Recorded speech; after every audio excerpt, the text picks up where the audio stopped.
So, right from the very onset of Brexit, I've pretty much said the companies who are going to take the most damage from Brexit are ultimately really going to be the small and medium sized companies, and probably even the large companies as well. In fact, it's probably only the multinational companies that are going to see some actual,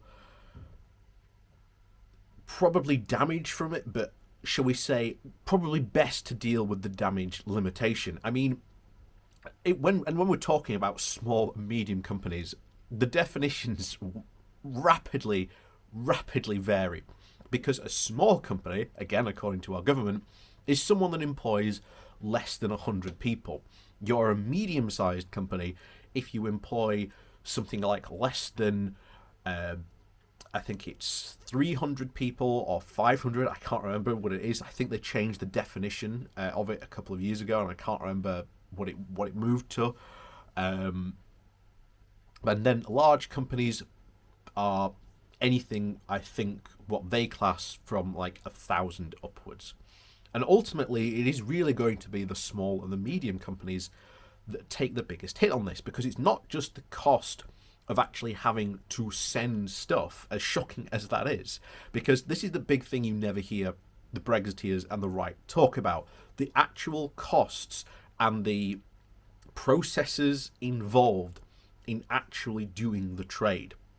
So I found a fantastic article here. Unfortunately, it has some very bad news, which are going to heftily affect the small and medium companies, especially in the UK, especially if they do trade with Germany. So before we jump into that, please do remember to hit that like, share and subscribe button. And of course, down below there is a link to my Patreon page, as well as a one-off donation link called Buy Me Coffee, where you can, well, buy me coffee. And as always, thank you very much to all the people who do support me.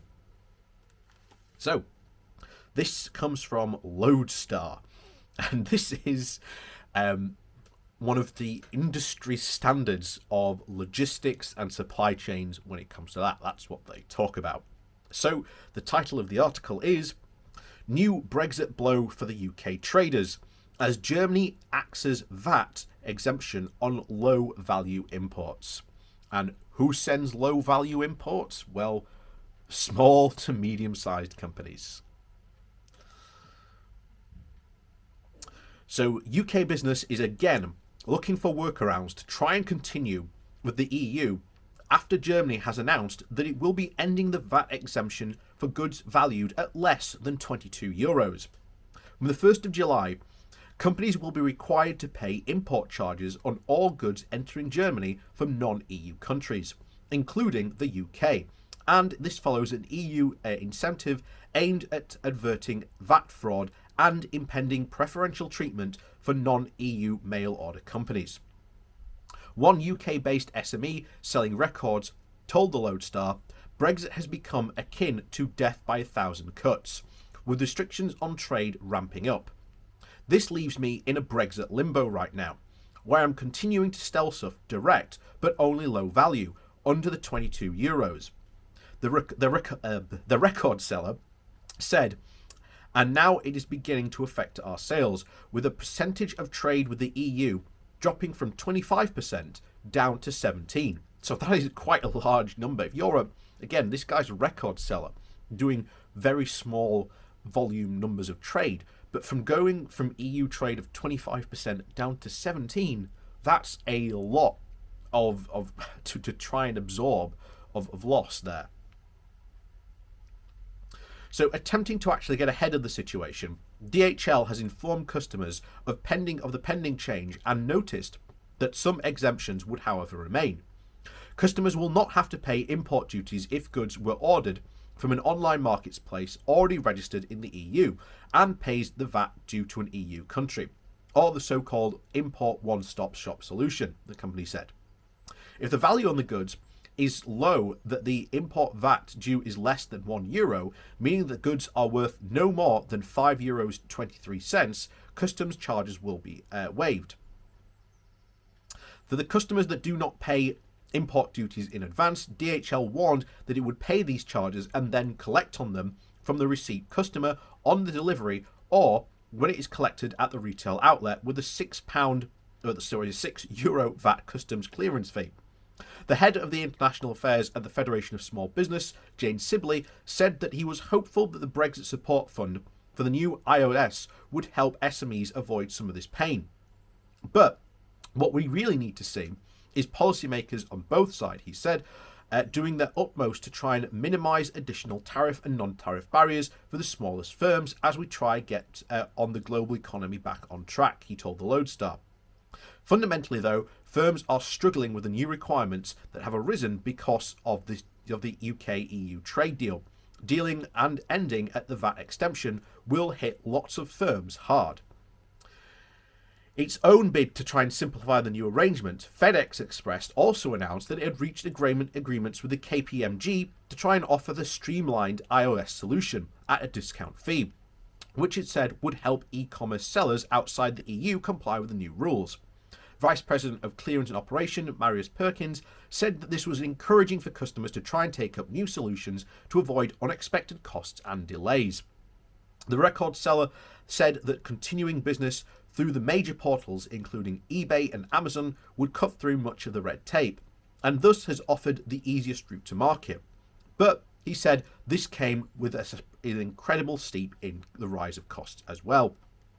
So as you can see, once again, it is the small to medium-sized companies that are taking the brunt of this, and especially in this case, the small SMEs, because they are the ones that are sending very small loads. And like he said there, his trade with the EU was roughly around 25% of his sales were to the EU. That's now dropped down to 17%. That is quite a substantial hit to take. And ultimately, there will be other companies up and down the UK who are facing similar problems. And it's not just this. There's actually something that I wanted to talk about before. The construction industry is facing huge problems. Lots of the materials that they, again, got from the EU, because, again, heavy stuff costs more to move. Shocking, I know, but that's the case. We've seen costs of basic construction materials rise by almost 100%. That's going to have a knock-on effect as well. Because if now you're going to build a house, and now most of your materials to build that house have had a knock-on effect increase of about 100%, that means you've got to increase the price. And I've said before, in terms of building homes and stuff like this, we've really got to have a serious look at how we build our houses, and maybe even changing how we build them. And of course, there's a whole conversation around that, but again, conversation for a different time.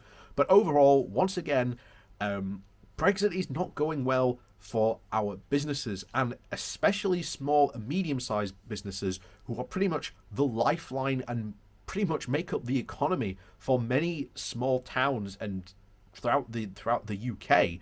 They are what those towns rely on. The cities tend to rely more on the larger to medium-sized types of businesses.